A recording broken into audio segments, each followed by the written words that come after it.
जिला में मचावे खातिर बाबू रे तबाही। पैसा ना तो पावर चाहिए, पैसा ना तो पावर चाहिए, पैसा ना तो पावर चाहिए, पैसा ना तो पावर चाहिए। हमारा में दोसर हो कौन रे?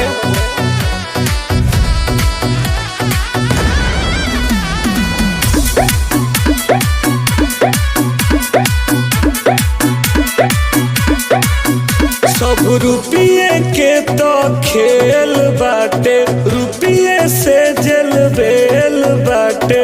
भैया के आगे सब फेल बाटे, सीधे अंबानी से मेल बाटे।